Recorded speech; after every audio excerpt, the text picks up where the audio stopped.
నమస్తే. ప్రయాగ్రాజ్ మహాకుంభమేళాలో మరొక మహాక్రతువు ముగిసింది. మౌని అమావాస్య సందర్భంగా పెద్ద సంఖ్యలో భక్తులు త్రివేణి సంగమంలో పుణ్యస్నానాలు చేశారు. నిజంగా ఒక అద్భుత ఘట్టం అది. 2 కళ్ళు చాలడం లేదు. ఊహించారు 10 కోట్ల మంది వస్తారంటే రోజు కోటిన్నర నుంచి వస్తుంటే అంటే ప్రత్యేక దినాలుంటాయి. అలా మౌని అమావాస్య ఈ సందర్భంగా కనీసం 10 కోట్ల మంది వస్తారని అంచనా వేశారు. అయితే ఇంకా ఎక్కువే అని చెప్తున్నారు. అయితే లెక్కకు సంబంధించి అంటే సంఖ్యకు సంబంధించి ఇంకా ప్రభుత్వం అధికారికంగా ఎంతమంది వచ్చారు మౌని అమావాస్య సందర్భంగా అనేదైతే ఇంకా చెప్పలేదు. కానీ అక్కడ జాతర అంటే అంటారు కదా, ఇసుకేస్తే రాలనంత జనము అని. అంటే ఒక్క ప్రయాగ పట్టణానికి 10 కోట్లకు పైగా జనం అక్కడ ఒక సామూహికంగా పుణ్యస్నానాలు చేశారు. విదేశాల నుంచి కూడా, దేశం నుంచే కాకుండా అయితే ఒక విషాద ఘటన జరిగింది. అంటే ప్రతిష్టాత్మకంగా తీసుకుంది యూపీ సర్కార్ ఈసారి కుంభమేళాను. ఎందుకంటే స్వయంగా అక్కడున్న సీఎం స్వయంగా మహంత్, ఆయన రాజకీయాల్లోకి రాకముందు గోరఖ్నాథ్ పీఠానికి ఆయన మహంత్గా పనిచేశారు. గోరఖ్పూర్లో ఉన్న పీఠానికి ఆయన మహంత్గా పనిచేశారు. ఆయనకు తెలుసు ప్రాశస్త్యము, కుంభ ప్రాధాన్యత ఆయనకు తెలుసు, సాధు వ్యవస్థ గురించి ఆయనకు తెలుసు, సనాతన ధర్మం గురించి ఆయనకు తెలుసు. అందుకే చాలా ప్రతిష్టాత్మకంగా మునుపెన్నడీ లేని రీతిలో అక్కడ ఏర్పాట్లు చేశారు. కొన్ని నెలలుగా అక్కడ అధికార యంత్రాంగము, ప్రభుత్వము అసలు వెళ్ళి వచ్చిన వాళ్ళు కూడా చెప్తున్నారు. మనం చూసాము విదేశాల నుంచి వచ్చిన వాళ్ళు కానీ, మన దేశం నుంచి వెళ్ళిన వాళ్ళు కానివ్వండి, అక్కడ ఏర్పాట్ల గురించి ప్రత్యేకంగా చెప్పారు. అసలు ఇంతమంది వస్తున్నారు, అసలు ఈ మేనేజ్మెంట్ అసలు ఎంత అద్భుతంగా ఉంది, క్రౌడ్ మేనేజ్మెంట్ అసలు సూపర్, అసలు ఇలా ఉండాలి అని యోగిని అభినందిస్తూ, అక్కడున్న సిబ్బందిని అన్ని రకాలుగా యంత్రాంగాన్ని అభినందిస్తూ చెప్పిన పరిస్థితి చూసినాం. అయితే దురదృష్టం, ఒక విషాదకర ఘటన అయితే జరిగింది. అంటే ఇంత బాగా జరుగుతుంది కుంభ ఈసారి, ఇంకా వచ్చే నెల 26వ తేదీ వరకు మహాశివరాత్రితో ముగిసే కుంభ బ్రహ్మాండంగా జరుగుతుంది. ఎలాంటి చిన్న ఘటన కూడా జరగొద్దని మనందరం కోరుకున్నాము. అపశృతులు ఉండొద్దు ఈసారి. ఎందుకంటే సహజం, కొన్ని కోట్ల మంది ఉన్నప్పుడు కొన్ని లక్షల మంది ఒకచోట, వేల మంది ఒకచోట జమ అయితేనే తొక్కిసలాటలు, కొంచెం తొందరపాటులో అది ఖచ్చితంగా ఉబలాటము, మేమే ముందు వెళ్ళాలి, అక్కడే చేయాలని. అలాగే త్రివేణి సంగమంలో కూడా అట్లాగే జరిగింది. అక్కడ ఏర్పాట్ల లోపము, ప్రభుత్వ యంత్రాంగము, అధికార యంత్రాంగం లోపము కాదు, ఖచ్చితంగా అంటే బారికేడ్స్ అంటే ఒక్కసారిగా విరగబడంతో అక్కడ బ్యారికేడ్స్ విరిగిపడ్డాయి ఒక సెక్టార్లో, ఒక ప్లేస్ దగ్గర అని చెప్తున్నారు. అయితే 30 మంది ప్రాణాలు కోల్పోవడం నిజంగా విషాదం అసలు. అయితే ప్రభుత్వం కూడా అక్కడ వాళ్ళకంటే గాయపడ్డారు చాలామంది, ఇంకా ఆసుపత్రిలో చికిత్స పొందుతున్నారు. యోగి స్వయంగా చెప్పారు, అక్కడ ఉన్నతాధికారులు చెప్పారు. అలాగే చనిపోయిన ఒక్కొక్కరికి 25 లక్షల ఎక్స్గ్రేషియా ప్రకటించింది. మిగిలిన వాళ్ళకి మెరుగైన వైద్య సహాయాలు అందిస్తున్నారు. ఇక ఆ తర్వాత కూడా అంటే ఒక పవిత్ర పుణ్యకార్యం కనుక ఈ అపశృతి ఏదైతే ఈ విషాదం జరిగిందో అప్పటికప్పుడు కొన్ని నిమిషాల్లోనే అక్కడ వాళ్ళు అప్రమత్తమోడు అంబులెన్స్లు తీసుకొచ్చి వాళ్ళని తరలించడం ఇవన్నీ జరిగిపోయినాయి. అయితే కొంచెం ఈ విషాద ఘటన వల్ల, దీనివల్ల కొంచెం ఈ సాధు సంతులు అంటే అమృత స్నానం, తెల్లవారుజామున సాధు సంతులు అమృత స్నానానికి వెళ్ళాల్సింది కొంచెం ఆలస్యంగా వాళ్ళు దశల వారీగా వాళ్ళు బయలుదేరి ఈ పుణ్య తిథిలో అమృత స్నానాలు అయితే చేసొచ్చారు. అయితే ఏదేమైనా జరగకుండా ఉండాల్సింది ఇది. ఇలాంటి విషాదం ఎంత బ్రహ్మాండంగా అద్భుతంగా ఒక వేడుక చేసుకుంటున్నాం, ఒక సాంస్కృతిక మేళా జరుగుతుంది అంటే ప్రపంచమే ఆశ్చర్యపోయేలా ఒక అద్భుతమైన ఉత్సవాన్ని మనం 144 ఏళ్ళకు ఒకసారి వచ్చే ఇది మహాకుంభమేళ. కుంభమేళాలో ఒక ప్రత్యేకమైన కుంభమేళ. అలాంటి ఘటన, అలాంటి సందర్భంలో ఇలాంటి ఘటన జరగడం నిజంగా విషాదం ఒక మచ్చలానే. సరే, ఏదేమైనా అక్కడ చికిత్స అందిస్తున్నారు. విచారణకు కూడా ఆదేశించింది యోగి సర్కారు. ఇలాంటి ఘటనలు మళ్ళీ పునరావృతం కాకుండా చూస్తామని కూడా ప్రభుత్వం అంది. అయితే ఇది ఒకవైపు.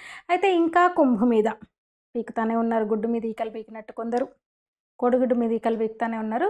ఇక సాక్షాత్తు కాంగ్రెస్ రథసారథి సీనియర్ లీడరు మల్లికార్జున ఖర్గే మరోసారి ఆయన బుద్ధిని, అక్కసును బయట పెట్టుకున్నాడు. నదిలో మునిగితే పేదరికం పోతుందా అంట.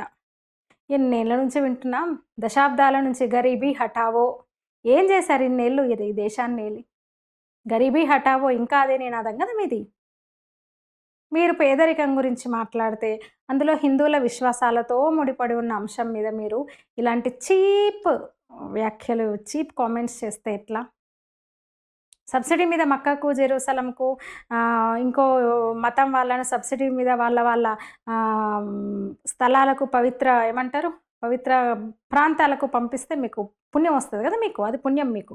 ఓట్లు వస్తాయి కదా, అప్పుడు మీరు ధనికులు అవుతారు. మీ పేదరికం పోతుంది అట్లా. మీ పేదరికం ఎట్లా పోతుందంటే ఓ వర్గం వాళ్ళను వాళ్ళ పవిత్ర క్షేత్రాలకు, వాళ్ళ దేవుడు పుట్టిన ఊళ్ళకి పంపిస్తే, విమానాలు వేసి మీరు సబ్సిడీ ఇచ్చి పంపిస్తే అప్పుడు మీకు ఓట్లు వస్తే అప్పుడు మీ పేదరికం పోతుంది. అదే కదా మీ ఉద్దేశం. అర్థమైంది, మాకు అర్థమైంది. అసలు ఎంత చీప్గా ఒక జాతీయ పార్టీ అధ్యక్షుడు.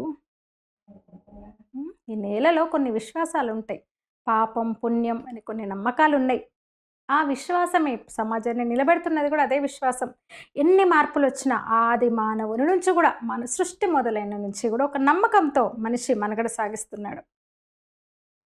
80-90% మంది కలియుగం అయ్యుండొచ్చు. ధర్మం ఇంకా ఏమంటారు కుంటిదైపోయింది, ఒకటే పాదం అని అయ్యుండొచ్చు. కృత త్రేత ద్వాపర యుగంతో పోలిస్తే ధర్మము 4 పాదాల మీద నడుస్తలేదు.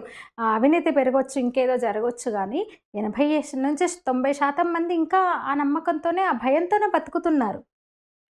ఆ నమ్మకం మీద కేవలం అగ్రవర్ణాలు బ్రాహ్మణులే కాదు, అట్టడుగు వర్గాలు కూడా పాపం పుణ్యం అంటున్నారు. పాపం చెయ్యొద్దు, పుణ్యమే చేయాలి. 10లో ఒకరు ఉంటారు. అంటే అందరికీ కూడా ఒక రిమోట్ కంట్రోల్గా ఒక మత విశ్వాసం ఉంది ఈ దేశంలో. మెజారిటీ ప్రజలకు ఒక నమ్మకం ఉంది ఈ దేశంలో. మెజారిటీ ప్రజలకి ఈ నేలను, ఈ దేశాన్ని తల్లిగా భావించడం, ప్రకృతిని ఆరాధించడం, నదుల్ని తల్లిగా కొలవడం, వాళ్ళని నడిపిస్తున్నది కూడా అదే నమ్మకం. మమ్మల్ని, నేను కూడా ఉన్న అందులో.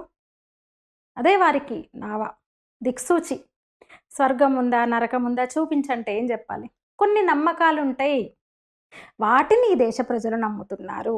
అందుకే పాపం చేయొద్దని భయపడుతున్నాడు. స్వర్గం ఉంది నరకం ఉంది అని నమ్ముతూ పాపం చేయొద్దు అనుకుంటున్నాడు. పాప పుణ్యాలు ఉంటాయని నమ్ముతున్నాడు. పునర్జన్మ ఉందని నమ్ముతాడు. పూర్వజన్మ ఉందని నమ్ముతాడు. గత జన్మలో ఏ పాపం చేసినో ఇప్పుడు ఇట్లా ఉన్నా అనుకుంటాడు. ఏదన్నా లోటున్నోడు.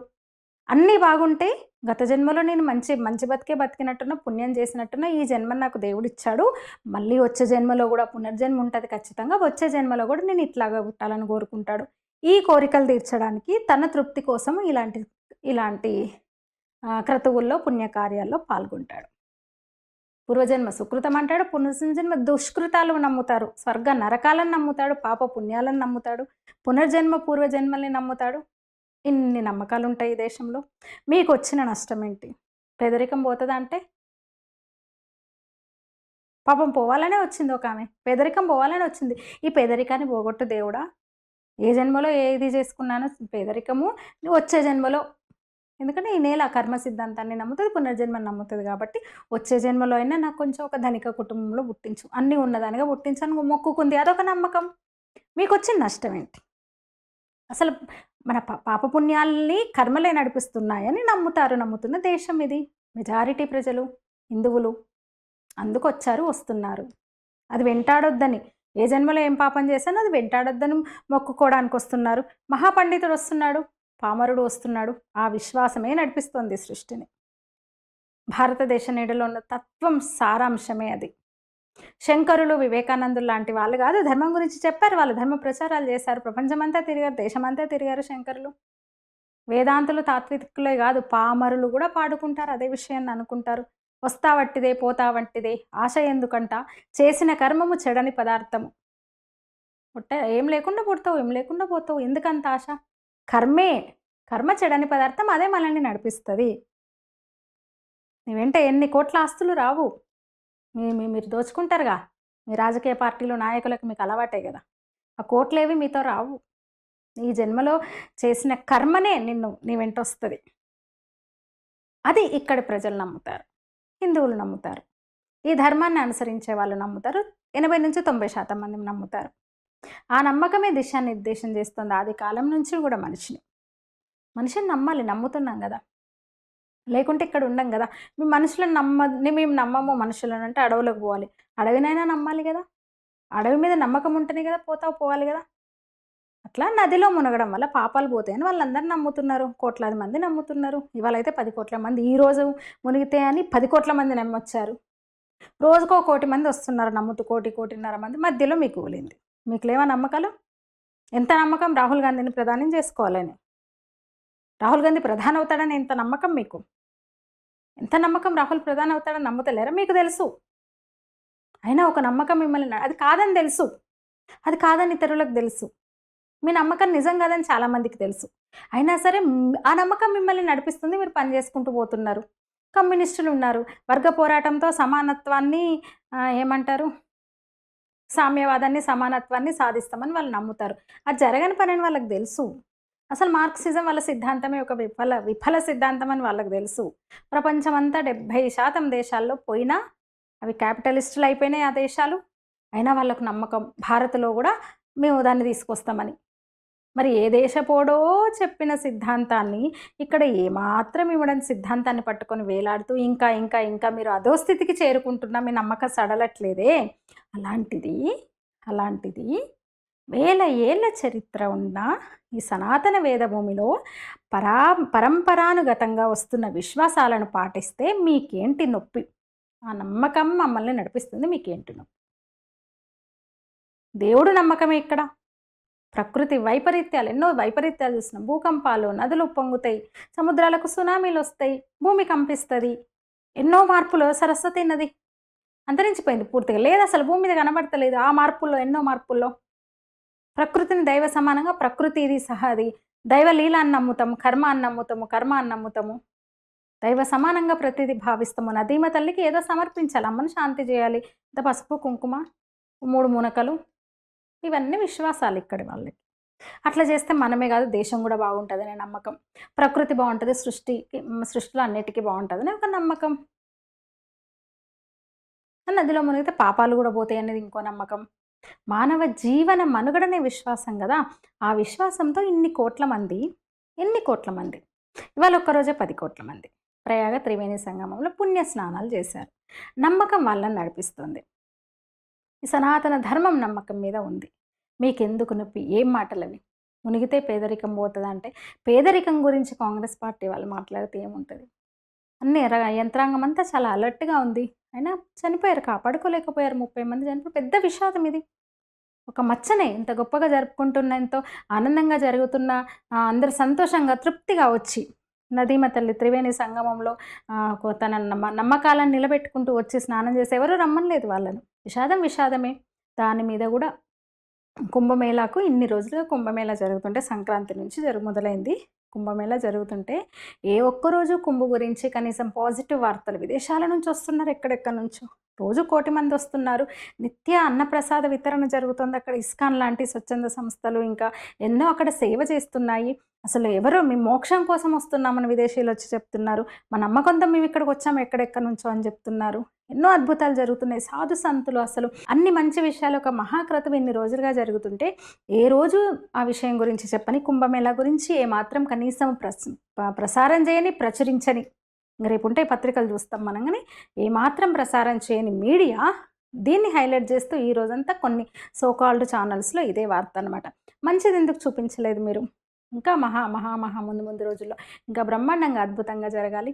అందరూ క్షేమంగా వెళ్ళి నది స్నానం, పుణ్యస్నానం చేసి అక్కడ సాధువుల ఆశీస్సులు తీసుకొని క్షేమంగా తిరిగి రండి. జాగ్రత్తలు పాటించండి వెళ్తున్నవారు. నేను పదే చాలా వీడియోస్ నేను కుంభకు సంబంధించి ఇంతకుముందు చేసిన వీడియోస్లో పదే అదే చెప్పాను. అక్కడ సాధువులు కూడా అదే చెప్తున్నారు, ప్రభుత్వం కూడా అదే చెప్తుంది. త్రివేణి సంగమ ఆ ప్లేస్ సంగం దగ్గరికే వెళ్ళక్కర్లేదు. మొత్తం గంగా నది, ఈ కనుచూపు మేర అంతా గంగా నది, పుణ్య నది. ఎక్కడ స్నానం చేసినా పుణ్యం వస్తుందని వాళ్ళు చెప్తున్నారు. అలాగే మౌని అమావాస్య రోజు రావద్దని కూడా ప్రభుత్వం పదే చెప్పింది. ఎక్కువ మంది ఉంటారు, జాగ్రత్త అని. అలాగే అసలు అక్కడ రైల్వే స్టేషన్ కూడా ప్రయాగ సంగం జంక్షన్ కూడా అసలు మౌని అమావాస్యకు ఒక రోజు ముందు, అంటే పుణ్య స్నానాలు, షాహీ స్నానాలు జరిగే ఒక రోజు ముందు, ఆ తర్వాత దాన్ని క్లోజ్ చేశారు. అంటే రాకపోకల్ని అక్కడ ఆపేశారు, అక్కడ మళ్ళించారు అక్కడి నుంచి. అయినా సరే ఇంతమంది వచ్చారు, 10 కోట్ల మంది. నేను కూడా ప్రతి వీడియోలో చెప్పాను, మీరు ఆ షాహీ స్నానాలు, రాజ స్నానం అంటారు, అమృత స్నానాలు అంటారు, షాహీ స్నానాలని కూడా అంటారు. ఆయా రోజుల్లో వెళ్ళకుంటేనే మంచిది అని. అక్కడ సాధు సంతులకు ఆ రోజు ప్రాధాన్యం ఇస్తారు. తెల్లవారుజామున వేకువనే వాళ్ళు ముందెళ్ళి స్నానాలు చేస్తారు. ఆ తర్వాత సామాన్య భక్తులను అనుమతిస్తారు. అయితే 45 రోజులు కూడా పుణ్య దినాలే, అందుకే 45 రోజులు జరుపుకుంటున్నాం. కానీ ఆ ప్రత్యేక దినాల్లోనే వెళ్ళాలని, వెళ్తే కొంచెం జాగ్రత్తగా ఉండండి, వెళ్ళకుంటే మేలని. అయినా అది ఒక నమ్మకము, ఎవరు కాదనలేము. ఇందాకే చెప్పే నమ్మకం గురించి ఒక నమ్మకం. కుంభమేళాలో స్నానం చేయాలని ఒక నమ్మకంతో పాటు ఈ రోజుల్లో సాధు సంతులతో కలిసి చేస్తే ఇంకా మంచిదని ఒక నమ్మకం వాళ్ళని నడిపించింది. విషాదము, దురదృష్టం ఆ ఘటన జరిగింది. అందుకని ఇక కుంభమేళా తెలుగు రాష్ట్రాల నుంచి వెళ్తున్న వాళ్ళు వెళ్ళాలని నేను ఇంకో వీడియో కూడా చేశాను. ఎలా అంటే ఎట్లా వెళ్తే మంచిది, అక్కడ ఎలాంటి ఏర్పాట్లు ఉన్నాయని కూడా ఒక వీడియో చేశాను. ఇంకా ఇప్పుడు వసంత పంచమికి కూడా అమృత స్నానాలు ఉంటాయి. ఆ రోజు అక్కడికి వెళ్ళకుండా ఉంటే మేలు. అంత రద్దీని తట్టుకోవాలి కదా! ఎన్ని ఏర్పాట్లు చేసినా, ఎంత అప్రమత్తంగా ఉన్నా కూడా తోసుకుంటా అంటే జనం కూడా కొంచెం ఒక సామాజిక నియమాల్ని పాటించాలి. ఎందుకు ఒకరినొకరు తాకడం, నెట్టుకోవడం. ఒక డిస్టెన్స్ మెయింటైన్ చేస్తూ ఒక క్రమ పద్ధతిలో వెళ్తే కూడా ఇలాంటివి మనం అవాయిడ్ చేయొచ్చు. ఎంతమంది ఉన్నా సరే ఆ వ్యక్తిగత క్రమశిక్షణను కూడా మనం అలవాటు చేసుకోవాలి. నా వీడియోలు నచ్చితే లైక్ చేయండి, షేర్ చేయండి, నా ఛానల్ని సబ్స్క్రైబ్ చేయండి. ధన్యవాదాలు.